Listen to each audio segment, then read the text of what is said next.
Hello everyone, আসসালামু আলাইকুম। আশা করি সবাই ভালো আছো। আজকে রসায়নে একটি গুরুত্বপূর্ণ টপিক নিয়ে আলোচনা করব। সেটি হলো জৈব যৌগ। এখানে সবাই অনেক সমস্যার সম্মুখীন হও। আজকে জৈব যৌগের যে অংশ নিয়ে আলোচনা করব সেটি হলো কার্বন শিকলের নামকরণ। এখানে সবারই কম বেশি সমস্যা থাকে। অতীতে আমারও ছিল। এই কার্বন শিকলের নামকরণ আসলে খুবই একটা গুরুত্বপূর্ণ টপিক আমার মনে হয়। এখানে অনেকে ভুলভাল নামকরণ করে ফেলে। হয়তো নিয়ম-কানুন ভালোভাবে জানে না বা মনে থাকে না। সেই ক্ষেত্রে দেখা যাচ্ছে অনেকে বুঝতে পারে না কিভাবে নামকরণ করবে। আজকে ক্লাসের পর থেকে হয়তো তাদের আর কনফিউশন থাকবে না। তারা ইজিলি নামকরণ করতে পারবে। যেকোনো শিকল থাকুক না কেন তারা ইজিলি নামকরণ করতে পারবে। কার্বন শিকলের নামকরণের ক্ষেত্রে আমাদের কিছু নিয়ম ফলো করতে হয়, অর্থাৎ অনুসরণ করতে হয়। এর ভিতরে কিছু আছে বাধ্যতামূলক, মানে সেগুলো ফলো করাই লাগবে। আর কিছু আছে দেখা যাচ্ছে আংশিক ফলো করলেও হবে। আমরা আজকে গুরুত্বপূর্ণ নিয়মগুলো নিয়ে আলোচনা করব। গুরুত্বপূর্ণ নিয়মে তো অনেক আছে। এর ভিতরে দেখা যাচ্ছে যে এখন তো সবকিছু আলোচনা করা সম্ভব নয়। যেহেতু ফাইল বড় হয়ে গেলে আপলোড নিতে সমস্যা হচ্ছে, তাই আমি শর্ট করে তৈরি করার চেষ্টা করছি। এর ভিতরে আমি ৫ টা নিয়ম তোমাদের বোঝাই আজকে ক্লাস শেষ করব। প্রথম নিয়মটা হচ্ছে সর্বাধিক কার্বন সংখ্যা বিশিষ্ট কার্বন শিকল বেছে নিতে হবে। বুঝতে পারছো? কার্বন শিকলের প্রথম নামকরণ করার ক্ষেত্রে প্রথম নিয়ম কি? সর্বাধিক কার্বন সংখ্যা বিশিষ্ট কার্বন শিকল বেছে নিতে হবে। তবে ২ নম্বরে দেখি কার্যকরীমূলকের অগ্রাধিকার ক্রম অনুসারে কার্বন শিকলের নামকরণ করতে হবে। এটা পরে বোঝাবো তোমাদেরকে। ৩ নম্বর রয়েছে কার্বন শিকলে একাধিক পার্শ্বশিকল থাকলে ইংরেজি বর্ণমালা অনুসারে তাদের নামকরণ করতে হবে। ৪ নম্বর রয়েছে একই মূলক বা পার্শ্বশিকল একাধিকবার থাকলে, যদি ২টি থাকে তাহলে ডাই, ৩টি থাকলে ট্রাই, ৪টি থাকলে টেট্রা, ৫টি থাকলে পেন্টা, এভাবে নামকরণ করতে হবে। আশা করি সবাই বুঝতে পারছো নিয়মগুলো। ৫ নম্বর রয়েছে কার্বন শিকলের নাম্বারিং করার ক্ষেত্রে যে দিক থেকে পার্শ্বশিকল সবথেকে কাছে পাওয়া যাবে সেদিক থেকে নাম্বারিং করতে হবে। এই হলো ৫টা সবথেকে গুরুত্বপূর্ণ রুলস আমার মনে হয়। এখন দেখি এই ৫টা গুরুত্বপূর্ণ রুলসের অ্যাপ্লাইটা কোথায়, মানে প্রয়োগটা কোথায়, আমার প্রয়োগটা দেখতে চাই। আসো প্রথমে দেখো, এখানে আমি একটা কার্বন শিকল লিখেছি, ঠিক আছে? এটা নামকরণ করতে হবে। আমরা নামকরণের ক্ষেত্রে প্রথমে আমরা রুলস ফলো করব না, ঠিক আছে? প্রথমে দেখা যাচ্ছে যে আমরা দেখব আসলে কার্বন শিকলটা আসলে কোন ধরনের যৌগ, ঠিক আছে? এটা দেখা যাচ্ছে এখানে সবকিছু একক বন্ধন রয়েছে, মানে সবগুলোই কার্বন কার্বন একক বন্ধন রয়েছে। তাহলে কি এটা অ্যালকেন, ঠিক আছে? অবশ্যই এটা অ্যালকেন। অ্যালকেনের ক্ষেত্রে আসলে ওইভাবে বিশেষ কোনো নামকরণ না করলেও চলবে, ঠিক আছে? অ্যালকেন দেখলে তুমি বুঝতে পারো যে সবগুলো একক বন্ধন। এখন দেখো, আমরা প্রথমে এই রুলসের দিকে না যাই, ঠিক আছে? আমি স্বাভাবিকভাবেই নামকরণ করতেছি, রুলসের দিকে না যাই। ১ ২ ৩ ৪ ৫, ঠিক আছে? এটা হলো একটা নামকরণ। তারপরে দেখো ১ ২ ৩ ৪ ৫ ৬ ৭ ৮, এটা হচ্ছে আরেকটা নামকরণ। এখন দেখবো আসলে কোন নামকরণটা সঠিক, সেটা হচ্ছে আমরা নিয়মের মাধ্যমে আমরা প্রমাণ করবো, ঠিক আছে? এরপরে নামকরণ করি ১ ২ ৩ ৪ ৫ ৬ ৭ ৮। দেখো আমাদের প্রথম রুলসটা কি ছিল, যে সর্বাধিক কার্বন সংখ্যা বিশিষ্ট কার্বন শিকল বেছে নিতে হবে। এখন দেখো ১ নম্বরে যেটা, সেখানে কার্বন সংখ্যা সর্বাধিক কয়টা? ৫টা। ২ নম্বরে যেটা, সেখানে সর্বাধিক কার্বন আছে ৮টা, ঠিক আছে? আর ৩ নম্বর যেটা, সেটা হলো সর্বাধিক কার্বন ৮টা। তাহলে ২ আর ৩ এ সর্বাধিক কার্বন কিন্তু আমরা ৮টা নাম্বারিং করতে পারছি, ঠিক আছে? তাহলে আমরা কি ১ নম্বর বেছে নিতে পারবো? পারবো না। যেহেতু ১ নম্বরে ৫টা, ২ আর ৩ এ কতটি করে কার্বন রয়েছে? ৮টি। মানে সর্বাধিক আমরা ৮টি নাম্বারিং করতে পারছি। মানে এটা হচ্ছে প্রতিটা হচ্ছে ধরো আলাদা আলাদা নিয়মে আমরা করছি, মানে আলাদা আলাদাভাবে করছি। যত উপায়ে আমরা করতে পারি। ঠিক আছে। তাহলে 1 নম্বর কিন্তু নিয়ম অনুসারে 1 নম্বর কিন্তু বাদ, মানে সর্বাধিক কার্বন সংখ্যা শুধু 2 আর 3 পাওয়া গেছে, তাই 1 নম্বরকে আমরা কি করলাম, বাদ দিয়ে দিলাম। ঠিক আছে, 1 নম্বর নাই, মানে 1 নম্বর নামকরণের ক্ষেত্রে, নাম্বারিং করার ক্ষেত্রে 1 নম্বর প্রথমেই ভুল হয়েছে। 2 আর 3 ঠিক আছে আপাতত দৃষ্টিতে, মানে 1 নম্বরের উপর ভিত্তি করে আমরা কি বলতে পারি, 2 আর 3 নাম্বারিং করার ক্ষেত্রে ঠিক আছে। এখন 2 নম্বরে আসা। 2 নম্বর আছে কার্যকরী মূলকের অগ্রাধিকার ক্রম অনুসারে নাম্বারিং করতে হবে। ঠিক আছে, এখানে যেহেতু কার্বন কার্বন একক বন্ধন এবং অ্যালকেন, যেহেতু অ্যালকেন সেই ক্ষেত্রে এখানে কার্যকরী মূলকটা অগ্রাধিকার পাবে না।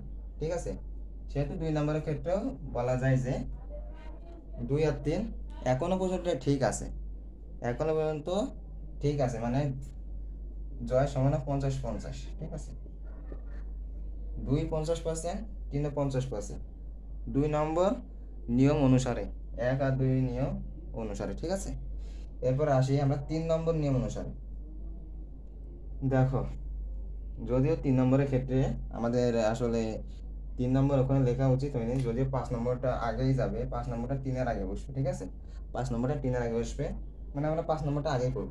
মানে কার্বন শিকলের ক্ষেত্রে নাম্বারিং এর ক্ষেত্রে যেভাবে নাম্বারিং করলে আমরা কার্যকারী মূলক কাছে পাবো, ঠিক আছে, সব থেকে কাছে পাবো, সেই সেই দিক থেকে আমাদের কি করতে হবে, নাম্বারিং করতে হবে। তাহলে কি বুঝা গেছে? 5 নম্বর যদিও আমার আগে লেখা উচিত ছিল, তবু আমি বলতেছি যে কার্বন শিকলের নাম্বারিং করার ক্ষেত্রে পার্শ্ব শিকল সবচেয়ে যেখানে কাছে পাওয়া যাবে সেই দিক থেকে অবশ্যই নাম্বারিং করতে হবে। ঠিক আছে, বোঝা গেছে? বোঝা গেছে কিনা? যেহেতু এই যে এ একটা পার্শ্ব শিকল, এখানেও কিন্তু একটা পার্শ্ব শিকল, ক্লোরিন একটা পার্শ্ব শিকল, ব্রোমিন একটা পার্শ্ব শিকল। এখন দেখি কোন দিক থেকে নাম্বারিং করলে আসলে পার্শ্ব শিকলটা কাছে পাওয়া যায়, সেটা হবে সব থেকে মোস্ট অ্যাপ্রোপ্রিয়েট, মানে সেটা হচ্ছে সঠিক। দেখো, আমি যদি 2 নম্বরে দেখি তাহলে নাম্বারিং এর 4 নম্বর, মানে কার্বন সংখ্যা যখন 4, সেখানে প্রথম পার্শ্ব শিকলটা পাইছি। ঠিক আছে, আর এখানে দেখো 3 নম্বরে কার্বন নাম্বার যখন 3, তখন পার্শ্ব শিকল আমরা সব থেকে কাছে পাই। ঠিক আছে, তাহলে এখন বলো যে 5 নম্বর রুলস অনুসারে কোনটা সঠিক? 5 নম্বর রুলস অনুসারে অবশ্যই কি হবে, অবশ্যই কিন্তু 3 নম্বরটা সঠিক, যেহেতু 4 আর 3 এর ভিতরে কি সব থেকে বড় কে? 4 না, যেহেতু বড় মানে কি দূরে, যেহেতু 4 দ্বিতীয় ক্ষেত্রে 4 নম্বর কার্বনের সাথে আমরা পার্শ্ব শিকল পাইছি, মানে প্রথম পার্শ্ব শিকল কিন্তু 4 নম্বর কার্বনের সাথে পাইছি, আর 3 নম্বরের ক্ষেত্রে কার্বন সংখ্যা যখন 3, তখন আমরা প্রথম পার্শ্ব শিকল পাইছি। ঠিক আছে, তাহলে আমরা কি 5 নম্বর অনুসারে এই 2 নম্বর কি আমরা বাদ দিতে পারি? অবশ্যই পারি, যেহেতু আমাদের রুলস ইজ রুলস, মানে নিয়ম অনুসারে আমাদের নামকরণ করতে হবে। যেহেতু 2 নম্বরে নিয়মের ব্যতিক্রম ঘটছে, তাই অবশ্যই 2 নম্বরটা হবে না। তাহলে দেখো যে এই যৌগটার ক্ষেত্রে আমরা প্রথম ধরো একটা ধরন, ধরো প্রতিটা একটা আছে ধরন, তাহলে 1 নম্বর বাদ দিলাম, 2 নম্বর বাদ চলে গেছে, এখন 3 নম্বর কিন্তু অ্যাপ্রোপ্রিয়েট। ঠিক আছে, তাহলে আমি বুঝতে পারবা যে কিভাবে আমাদের নামকরণ করতে হয়, এটাকে অবশ্যই বোঝার কথা, তাই না? যেহেতু আমরা মাত্র তিনটা রুলস কিন্তু ফলো করছি। দেখো, এই তিনটা কিন্তু অবশ্যই এই যৌগের ক্ষেত্রে আবশ্যিক কিনা? অবশ্যই আবশ্যিক। এই 3টা যৌগের ক্ষেত্রে অবশ্যই কিন্তু এই 3টা রুলস কিন্তু আবশ্যিক, অবশ্যই আবশ্যক। কারণ এই 3টা ছাড়া তুমি কিন্তু এর আসলে সঠিকভাবে নামকরণ করতে পারবে না। ঠিক আছে, এখন দেখো, এটা বাদ, এটা বাদ গেল, এটা কিন্তু সঠিক 3 নাম্বারটা, তাহলে আমার শেষ পর্যন্ত কি পেলাম, 3 নাম্বারটা সঠিক। এতটুকু কি বুঝতে পারছো? এতটুকু বুঝতে পারছো কিনা? অবশ্য গরমের ভিতরে কথা অনেকটা বেঁধে বেঁধে যাচ্ছে, তবু কিছু করার নাই, গরমের ভিতরে কথা বেঁধে বেঁধে যাচ্ছে। তাহলে আমরা তিনটা রুলস দেখে বুঝতে পারলাম যে অবশেষে 3 নম্বরটা সঠিক। এরপরে দেখি, তাহলে যেহেতু 3 নম্বরটা সঠিক আমরা বুঝে ফেলছি, সেহেতু আমাদের কিন্তু নামকরণ করতে আর বেশি ঝামেলা হবে না, কারণ আমরা দীর্ঘ কার্বন শিকল পেয়ে গেছি। এখন দেখো, এখানে আমি তোমাদের নামকরণ করাই। দেখো, এবার আসো 3 নম্বরে। 3 নম্বরে কি বলছে? আমরা কিন্তু 5 নম্বর আগে লিখবো, 3-এর আগে। 3 নম্বরে কি বলতেছে? কার্বন শিকল একাধিক পার্শ্ব শিকল থাকলে ইংরেজি বর্ণমালা অনুসারে তাদের নামকরণ করতে হবে। অর্থাৎ দেখো, ইংরেজি বর্ণমালা এ বি, ধরো যদি বি থাকে, যদি এ এর আগে বি থাকে, সেই ক্ষেত্রে কিন্তু এই আগে বসবে। আমি বুঝাচ্ছি আরো। এ বি মানে এতটুকু, এ বি সি এইগুলো হচ্ছে ইংরেজি বর্ণমালা, এতটুকু জেনে রাখো। এখন দেখো, এখানে কি আছে? C2H5, এটা হচ্ছে ইথাইল, তাই না? ইথাইল, ইথাইলের এখানে ই, এখানে আছে ক্লোরিন, আছে ক্লোরিন সি। ক্লোরিনের ক্ষেত্রে ইংরেজি বর্ণমালা হবে সি, আর ইথাইলের ক্ষেত্রে ই। আর এখানে রয়েছে দেখো ব্রোমিন, ব্রোমিনের ক্ষেত্রে অবশ্যই বি। এখন এখানে রয়েছে ই, সি আর বি। আমরা কিন্তু এখন কার্বন সংখ্যার উপর নির্ভর করব না, এখন আমরা ইংরেজি বর্ণমালার উপর নির্ভর করে কিন্তু নামকরণ শেষ করব। ঠিক আছে? দেখো, এখানে রয়েছে ই, এখানে রয়েছে বি, আর এখানে রয়েছে সি। এখন বলো, 3 নম্বর রুলস অনুসারে সবার আগে কোন পার্শ্ব শিকলটি কার্বন কার্বন শিকলের নামকরণের ক্ষেত্রে সবার আগে বসবে? মানে এখানে যদি ধরি যে এটা 1 নম্বর, এটা 2 নম্বর, এটা 3 নম্বর, তাহলে কোনটি নামকরণের ক্ষেত্রে আগে বসবে? কোনটি নামকরণের ক্ষেত্রে আগে বসবে? যেটা হচ্ছে ইংরেজি বর্ণমালা অনুসারে আগে আসে। মানে যদি ধরো থাকে এমন থাকতো এ বি আর সি, সেই ক্ষেত্রে আমাদের আগে কি নিতাম?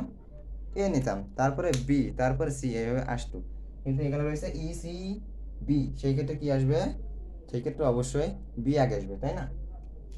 এখন দেখি, আমি উপরে কিন্তু লিখতেছি, নিচে লিখবো, নিচেই লিখি। দেখো, প্রথমে আসে বি। এই নামকরণের ক্ষেত্রে আমাদের একটা জিনিস খেয়াল রাখতে হবে, যেহেতু আমি লিখি নাই, সব কিছু তো লিখে পারা যায় না। এই পার্শ্বশিকল লেখার ক্ষেত্রে অবশ্যই কার্বন নাম্বারটা আগে উল্লেখ করতে হবে। ঠিক আছে? পার্শ্বশিকল লেখার ক্ষেত্রে কার্বন নাম্বারটা অবশ্যই আগে উল্লেখ করতে হবে। তাহলে দেখো, প্রথমে আমাদের বি আসবে, তারপরে সি আসবে, তারপরে ই আসবে।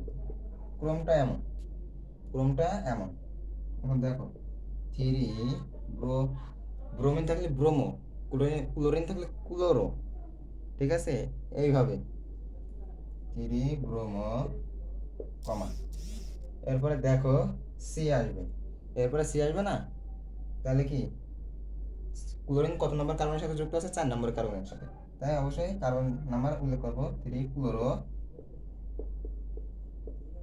দেখো, এখন কিন্তু শেষ হয় না, এখন কিন্তু ইথাইল মূলক রয়েছে। ইথাইল মূলক কত নম্বর কার্বনের সাথে যুক্ত আছে? 5 নাম্বার, 5 ইথাইল। এখন দেখো আরেকটা রুলস, এটা অবশ্যই মানে জানা উচিত, যে যদি কার্বন সংখ্যা 1 থাকে তাহলে কি হয়? মিথ। যদি কার্বন সংখ্যা 2 থাকে তাহলে কি হয়? ইথ। এইভাবে চলতেই থাকে। এখানে রয়েছে কার্বন সংখ্যা 8, তার মানে অক্ট। ঠিক আছে? এখন এটা কি আসলে এই কার্বন শিকলের ভেতরে কোন কার্যকারী মূলকটা আছে? কোন কার্যকারী মূলকটা আছে? অবশ্যই অ্যালকেন আছে, কারণ সবগুলো একক বন্ধন, তাই এই কার্বন শিকলে কার্যকারী মূলকটা কি? অ্যালকেন। ঠিক আছে? মানে কার্বন কার্বন একক বন্ধন, এটা কার্বন কার্বন যখন একক বন্ধন হবে তখন অবশ্যই এটা অ্যালকেন হবে। তাহলে অ্যালকেন নামকরণের ক্ষেত্রে কি এন যোগ করতে হয় না এর শেষে? তাহলে দেখো কি আসে,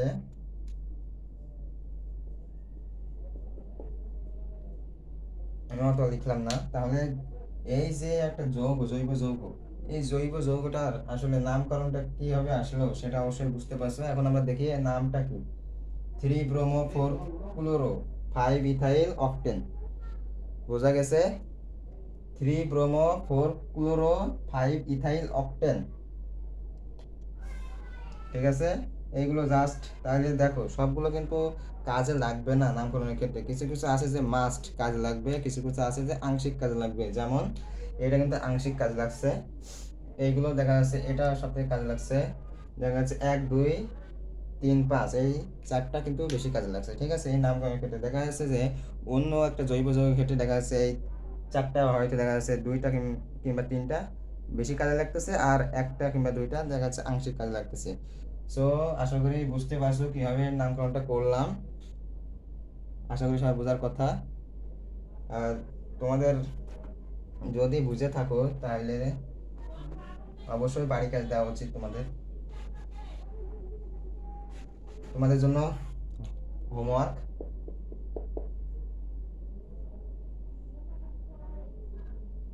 অবশ্যই এটা খুব বেশি কঠিন না।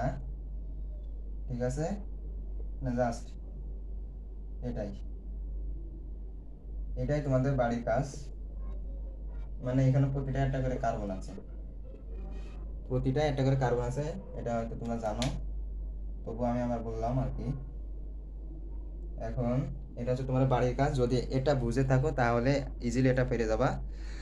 আশা করি সবাই বুঝতে পারছো। আর সবাই ভালো থাকবা।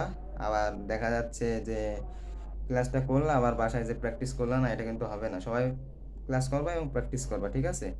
আর আমার সাথে হয়তো তোমাদের কয়েকদিনের মধ্যেই দেখা হবে, আমি একটু ব্যস্ত আছি। যাই হোক, সবাই ভালো থাকবা। আর কোনো অন্য কোনো দিন অন্য কোনো টপিক নিয়ে তোমাদের সাথে হাজির হব। এই পর্যন্ত সবাই ভালো থাকবা, সুস্থ থাকবা। আল্লাহ হাফেজ।